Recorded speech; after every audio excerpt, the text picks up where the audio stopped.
Hello everyone, आपका स्वागत है हमारे यूट्यूब चैनल पर। आज हम करने वाले हैं खान सर के द्वारा कराई गई बायोलॉजी के अंदर यानी ब्लड या और ब्लड ग्रुप से जितने भी ऑप्शन टाइप क्वेश्चन बनते हैं, आज हम उन क्वेश्चनों को इस वीडियो में कवर करने की कोशिश करेंगे। तो स्टार्ट करते हैं आज की अपनी क्लास।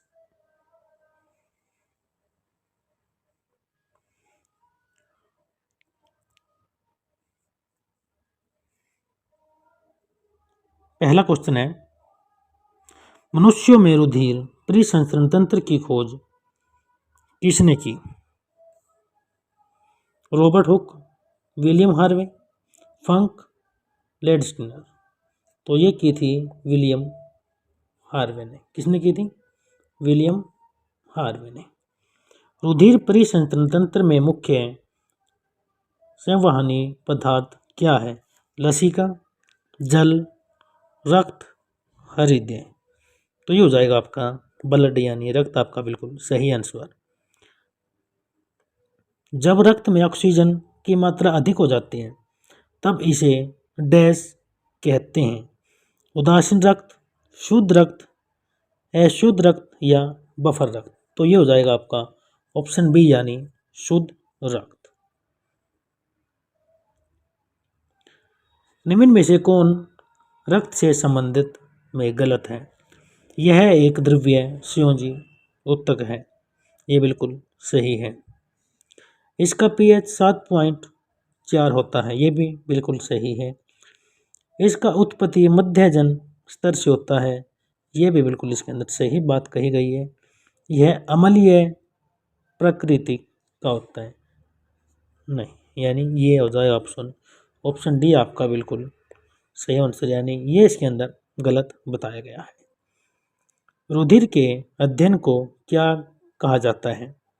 फाइकोलॉजी, साइकोलॉजी, हेमेटोलॉजी या हिस्टोलॉजी।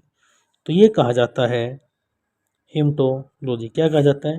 हेमेटोलॉजी, यानी ऑप्शन सी आपका बिल्कुल सही आंसर हो जाएगा। अगला क्वेश्चन, निम्न में से कौन रक्त का घटक है? कौन रक्त का घटक है? प्लाज्मा, लाल रक्त कणिकाएं, श्वेत रक्त कणिकाएं या पटिकाणु। तो ये हो जाएगा आपका जो ए भी इसके अंदर बिल्कुल सही बताया गया है। प्लाज्मा, लाल रक्त कणिकाएं ये बिल्कुल सही है, यानी WBC बिल्कुल सही है, और पटिकाणु यानी प्लेलेट्स भी बिल्कुल सही है। तो हमारा हो जाएगा ऑप्शन डी बिल्कुल सही आंसर, यानी ABC और डी। रुधिर में प्लाज्मा की मात्रा लगभग कितनी होती है? 25%, 35%, 45% या 55%। तो ये होती है 55% आपका बिल्कुल सही आंसर, यानी ऑप्शन डी आपका बिल्कुल सही आंसर। रुधिर के प्लाज्मा में जल का प्रतिशत लगभग कितना होता है? 40 से 45%, 50 से 55% या 60 से 65% या 90 से 92%। तो ये होता है रुधिर में प्लाज्मा में जल का प्रतिशत लगभग कितना होता है, इसके अंदर पूछा गया। तो हमारा हो जाएगा ऑप्शन डी बिल्कुल सही आंसर, यानी 90 से 92%। रुधिर में प्लाज्मा का रंग कैसा होता है? रुधिर में प्लाज्मा का रंग कैसा होता है? हल्का नीले रंग का, हल्का पीले रंग का या हल्का लाल रंग का या हल्के हरे रंग का। यानी हो जाएगा आपका ऑप्शन बी बिल्कुल सही आंसर, यानी हल्के पीले रंग का। जैसे इसको भूसे के रंग जैसा भी बोल सकते हैं, भूसे के रंग जैसा। मूव करते हैं नेक्स्ट क्वेश्चन की तरफ। प्लाज्मा डैश प्रकृति का होता है? अम्लीय, अक्षारीय, उदासीन या कुछ कहा नहीं जा सकता।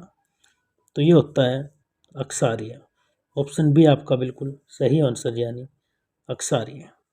रुधिर के प्लाज्मा में उपस्थित घटक के संदर्भ में कौन सत्य है? इसके अंदर ऑप्शन ए बताया गया है, जल 90 से 92%, प्रोटीन 90 से 92% और अकार्बनिक आयन 1% या इनमें से सभी। यानी ये भी बिल्कुल सही कहा गया है, और प्रोटीन का भी और अकार्बनिक होता है 1%, यानी ये तीनों हो जाएगा हमारा बिल्कुल सही आंसर, यानी ये सभी। प्लाज्मा के मुख्य रूप में पाए जाने वाला प्रोटीन कौन सा है? एल्बुमिन, फाइब्रोनोजन या ग्लोबुलिन या इनमें से सभी। यानी हमारा आंसर ये भी बिल्कुल सही है, ये भी सही है और ये भी सही है, यानी हमारा हो जाए ये तीनों, यानी ये सभी बिल्कुल सही आंसर। डैश प्रोटीन की आवश्यकता रक्त का धक्का बनाने या स्कंदन में होती है? स्कंदन में होती है। एल्बुमिन, ग्लोबुलिन या इनमें से सभी या फाइब्रोनोजन। तो ये हो जाएगा आपका ऑप्शन सी बिल्कुल सही आंसर, यानी फाइब्रोनोजन। निम्न में से किस प्रोटीन का उपयोग प्रासरणी संतुलन के लिए होता है? प्रोथोबिन, एल्ब्यूमिन, ग्लोब्यूलिन या फाइब्रिनोजन। आपको जाएगा ऑप्शन सी आपका बिल्कुल सही आंसर, यानी एल्ब्यूमिन। प्लाज्मा में उपस्थित कौन सा पदार्थ है जो शरीर में रक्त का धक्का बनाने से रोकता है? प्रोथोबिन, फाइब्रोनोजन या हिपेरिन या ग्लोब्यूलिन। तो ये हो जाएगा आपका ऑप्शन सी बिल्कुल सही आंसर, यानी हिपेरिन। क्या हो जाएगा? हिपेरिन हो जाएगा हमारा बिल्कुल सही आंसर। प्लाज्मा में उपस्थित कोलेस्ट्रॉल के संदर्भ में कौन सा असत्य है, ये इसके अंदर बताना है। यह रक्त में बनता है, यह प्लाज्मा झिल्ली को मजबूती प्रदान करता है, यह स्टेरॉयड हार्मोन के बनने में सहायक है, यह अग्नाशय में बनता है। ये हो जाएगा हमारा ऑप्शन डी, यानी ये अग्नाशय में बनता है। रुधिर में आरबीसी की मात्रा कितनी होती है? रुधिर में आरबीसी की मात्रा कितनी होती है? ये होती है 44%। कितनी होती है? 44%, यानी ऑप्शन बी हमारा बिल्कुल सही आंसर। आरसीबी के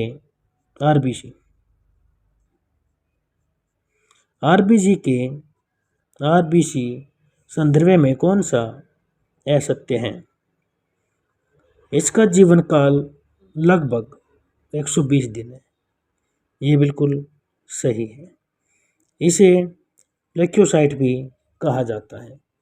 ये हमारा हो जाएगा गलत हो जाएगा। ये आरबीसी को नहीं, ये डब्ल्यूबीसी को कहा जाता है, यानी हमारा ऑप्शन बी बिल्कुल सही आंसर हो जाएगा।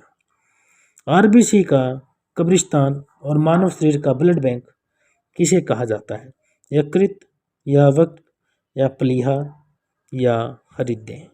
तो हमारा बिल्कुल सही आंसर हो जाएगा आरबीसी का कब्रिस्तान कहते हैं वृक्क को। तो मूव करते हैं नेक्स्ट क्वेश्चन की तरफ। भ्रूणीय अवस्था में आरबीसी का निर्माण कहाँ होता है? आरबीसी का निर्माण कहाँ होता है? यकृत में, अस्थि मज्जा में, प्लीहा में या ए और सी दोनों। तो ये होता है ए और सी दोनों में होता है, ए और सी दोनों में। हीमोग्लोबिन डैश में पाया जाता है। हीमोग्लोबिन डैश में पाया जाता है। ये पाया जाता है लाल रक्त कणिका में। किसे पाया जाता है? लाल रक्त कणिका में। मूव करते हैं नेक्स्ट क्वेश्चन की तरफ। ऊंची जगहों या ऊंचाई वाले स्थानों पर मानव शरीर में लाल रक्त कणिकाएं इसके अंदर बताना है। आकार में बढ़ेंगे या संख्या में बढ़ेंगे या संख्याओं में घटेंगे या आकार में घटेंगे। तो ये हो जाएगा हमारा ऑप्शन सी बिल्कुल सही आंसर, यानी संख्या में बढ़ेंगे, संख्या में बढ़ेंगे। आरबीसी में होता है केवल वायवीय श्वसन, केवल अवायवीय श्वसन, या माइटोकॉन्ड्रिया, या त्वचीय स्वशासन, बताइए। तो ये हो जाएगा आपका ऑप्शन बी बिल्कुल सही आंसर, यानी यह अवायवीय होता है। आरबीसी का बनना क्या कहलाता है? आरबीसी का बनना क्या कहलाता है? एरिथ्रोपोसिस, या एरिथ्रोपोटिक अंग, या एरिथ्रोपोटियन, या इनमें से कोई भी नहीं। तो ये हो जाएगा आपका ऑप्शन ए आपका बिल्कुल सही आंसर, यानी बिल्कुल सही आंसर। असामान्य रूप से आरबीसी का बढ़ना क्या कहलाता है? आरबीसी का बढ़ना क्या कहलाता है? पॉलीसाइथेमिया, या एरिथ्रोपोसिस, या ऑप्शन डी ल्यूकोपोइसिस, ये ऑप्शन सी एरिथ्रोसाइटोपेनिया। तो ये आपका बिल्कुल सही आंसर आपको हो जाएगा, ऑप्शन ए आपका बिल्कुल सही आंसर हो जाएगा। 120 दिनों बाद आरबीसी को डैश निगल जाता है, डैश निगल जाता है, कौन निकल जाता है? फेगोसाइट्स निकल जाता है। नेक्स्ट क्वेश्चन, डैश के आरबीसी में केंद्रीय पाया जाता है, आरबीसी के केंद्र में पाया जाता है, यानी ये पूछा इसके अंदर किसके अंदर आरबीसी केंद्र में पाया जाता है? मनुष्य, गाय, बकरी, या ऊंट। तो ये पाया जाता है ऊंट के अंदर, बिल्कुल केंद्र में पाया जाता है। आरबीसी इनमें से कौन सा एक ल्यूकोसाइट है? आरबीसी, प्लेलेट्स, डब्ल्यूबीसी, या इनमें से कोई भी नहीं। तो हमारा तो आएगा ऑप्शन बी बिल्कुल सही आंसर, यानी डब्ल्यूबीसी। डब्ल्यूबी से संबंधित कौन सा गलत है, ये इसके अंदर हमें बताना है। इसका जीवन 120 दिन का होता है, ये बिल्कुल गलत है। क्या है? ये बिल्कुल गलत है। ये 120 दिन किसका होता है? आरबीसी का होता है 120 दिन, यानी हमारा ऑप्शन ए हमारा मिल गया पहले ही। इन डब्ल्यूबीसी कितने प्रकार के होते हैं? डब्ल्यूबीसी होते हैं 5 प्रकार के। कितने प्रकार? तो डब्ल्यूबीसी 5 प्रकार के होते हैं डब्ल्यूबीसी। निम्न में से कोर कणिका में डब्ल्यूबीसी का एक प्रकार नहीं है, डब्ल्यूबीसी का एक प्रकार नहीं है। एसिनोफिल, बेसोफिल, न्यूट्रोफिल, या लिम्फोसाइट। तो ये हो जाएगा आपका बिल्कुल सही आंसर, यानी ऑप्शन डी आपका बिल्कुल सही आंसर। क्या हो जाएगा? लिम्फोसाइट। डैश को थ्रोम्बोसाइट भी कहा जाता है, डैश को थ्रोम्बोसाइट भी कहा जाता है। ये कहा जाता है प्लेलेट्स को। किसको कहा जाता है? प्लेलेट्स को कहा जाता है। निम्न में से कौन रक्त का थक्का जमने में मदद करता है? आरबीसी, डब्ल्यूबीसी, या प्लेलेट्स, या ल्यूकोसाइट। तो थक्का बनने में मदद करता है प्लेलेट्स। कौन करता है? प्लेलेट्स करता है थक्का बनने में मदद। डैश रोग प्रतिरोधक क्षमता को बढ़ाता है, प्लाज्मा, डब्ल्यूबीसी, या आरबीसी, या प्लेलेट्स। तो ये हमारा हो जाएगा ऑप्शन बी बिल्कुल सही आंसर, यानी डब्ल्यूबीसी बिल्कुल सही आंसर। मनुष्यों में रक्त समूह है ABO का पता सबसे पहले किसने लगाया? लैंडस्टीनर ने, फंक ने, मेंडल ने, या डिकास्टलो और स्टर्ली ने। तो हमारा हो जाएगा बिल्कुल सही आंसर हो जाएगा हमारा ऑप्शन ए बिल्कुल सही आंसर, यानी कार्ल लैंडस्टीनर ने पता लगाया। आरबीसी के सतह पर एक विशेष प्रकार के प्रोटीन ग्लाइकोप्रोटीन को क्या कहते हैं? ग्लाइकोप्रोटीन को क्या कहते हैं? हेपेरिन, ग्लोबिन, एंटीजन या एंटीबॉडी? एंटीजन या एंटीबॉडी? तो हमारा हो जाएगा बिल्कुल सही आंसर हो जाएगा हमारा एंटीजन हो जाएगा हमारा बिल्कुल सही आंसर, यानी ऑप्शन सी हमारा बिल्कुल सही आंसर। निम्न में से किस रक्त समूह में एंटीजन ए और बी दोनों होगा, साथ ही कोई एंटीबॉडी नहीं होगा? साथ ही कोई एंटीबॉडी नहीं होगा, तो ये नहीं होगा, ये हमारा हो जाएगा ऑप्शन सी, यानी ए और बी के अंतर एंटीबॉडी नहीं पाया जाएगा।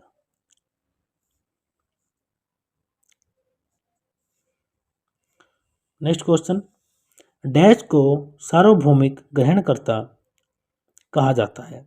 ग्रहणकर्ता कहा जाता है, ये कहा जाता रक्त समूह है ए और बी को। किस रक्त समूह में कोई एंटीजन नहीं होगा जबकि एंटीबॉडी ए और बी दोनों होंगे? यानी ओ, यानी ऑप्शन ए, यानी ओ रक्त समूह में कोई एंटीजन नहीं होगा। किस रक्त समूह को सार्वभौमिक दानकर्ता कहते हैं? सार्वभौमिक दानकर्ता कहते हैं, ये कहते हैं ऑप्शन सी, यानी ओ ब्लड ग्रुप को दानकर्ता कहते हैं। रुधिर में एंटीजन और एंटीबॉडी के अभिक्रिया में सामान्यतः किस तरह की समस्या उत्पन्न होती है? पीलिया और एनीमिया, गठिया और साइनस, एम्फिला और सिफिलिस, और एडस और कैंसर। तो ये हो जाएगा हमारा ऑप्शन ए बिल्कुल सही आंसर, यानी पीलिया और एनीमिया। पीलिया और एनीमिया। आर एच तत्व और आर एच एंटीजन की खोज किसने की? लैंडस्टीनर और वीनर और मेंडल, स्वान और शेल्डन, वॉटसन और ग्रिग। तो ये की थी बच्चों लैंडस्टीनर और वीनर ने, ये दोनों गुरु जिला थे।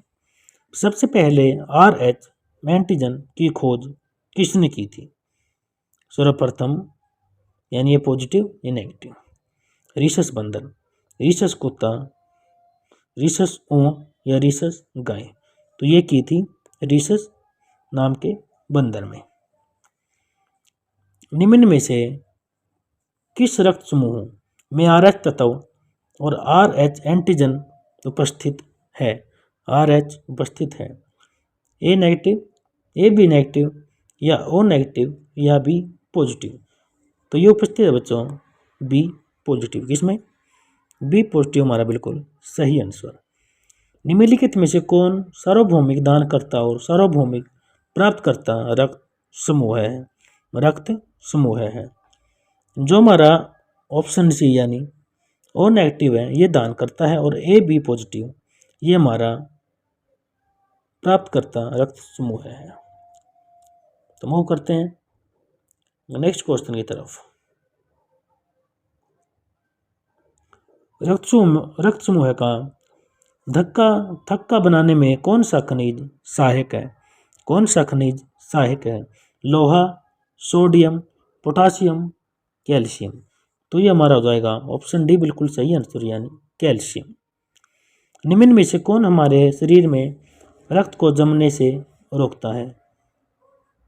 रोकने वाला प्रतिस्पंदन है? ग्लोबिन, हिपेरिन, सोडियम, या इनमें से सभी? तो हमारा हो जाएगा ऑप्शन बी बिल्कुल सही आंसर, यानी हिपेरिन। निम्न में से कौन सा विटामिन रक्त का थक्का बनाने के लिए सहायक है? ए, बी, डी, के। तो ये हमारा जाएगा ऑप्शन डी बिल्कुल सही आंसर, यानी के। रुधिर वाहिका में निकाले गए रुधिर को जमने से बचाने के लिए उसमें क्या मिलाया जाता है? Hirudin, sodium oxalate, potassium oxalate, यानी इनमें से सभी। यानी इसके अंदर बता देते हैं आपको, ये भी मिलाया जाता है, सोडियम मिलाया जाता है और पोटासियम भी मिलाया जाता है। यानी हमारा हो जाएगा ऑप्शन डी बिल्कुल सही आंसर, यानी ये तीनों इसके अंदर मिलाए जाते हैं। तो आज करते हैं यहीं तक। अगर आपको वीडियो पसंद आई हो तो आप हमारे वीडियो को लाइक और आप हमारे चैनल को सब्सक्राइब ज़रूर कीजिए। तब तक के लिए जय हिंद, जय भारत। मिलते हैं नेक्स्ट वीडियो में।